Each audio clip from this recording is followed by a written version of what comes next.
What's up mga kalakay? Ito na naman tayo, may upload tayong video mga kalakay. Ito, naglalagay ako ng bagong LPG dahil naubusan yung LPG natin. Actually may tagatinda tayo dito, tumawag lang siya dahil wala na yung laman ng kanyang LPG, kaya kumuha ko ng LPG natin at dineliver ko sa kanya. So, ganyan po yung diskarte natin. Wala kasi akong runner ngayon, walang kasi tayo sa tao, kaya ako na mismo yung runner, kaya ako yung nag-deliver ng LPG. Ito yung ating ginagamit na burner, pressurized po yan, yung maliit lang na pressurized. Ayan, pero malakas po yan, nakakaluto yan ng 20 hanggang 30 na piraso na cut. Kahit malalaking cut, kaya niya.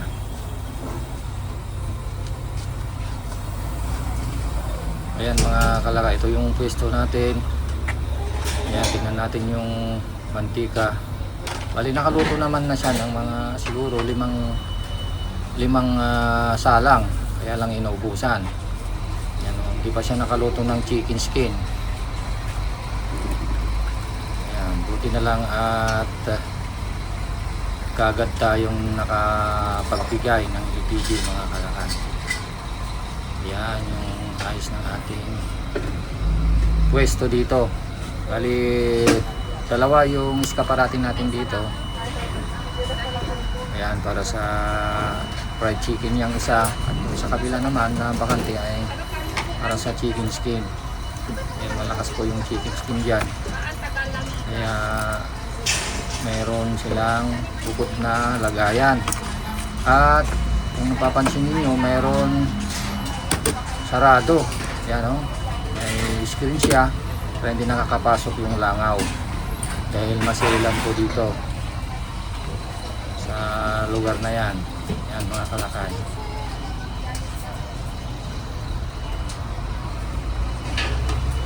Yan yung puso natin. Court po ito at sari-sari na sa labas. Ayan, sasalang tayo. Bali pinapainit pa natin yung mantika at ini-check natin kung pwede na. Ayan, naglagay ako ng konting harina, pero okay naman na, kaya ayan, tuloy-tuloy na yung pagsalang natin. Pagka bumubulwak na yung mantika na ganyan, mainit na mga kalakan.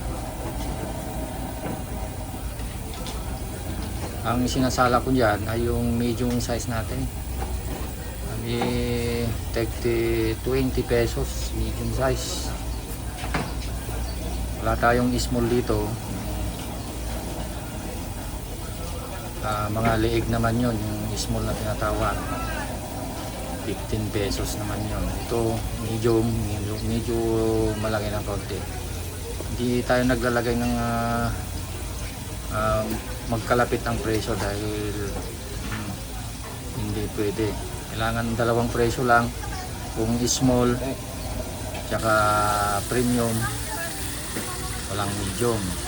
Pero kung may medium, walang small. Kaya dalawang size lang yung pwede. Mga kalakay, salamat po. Hanggang dyan po yung ating video. Maraming salamat.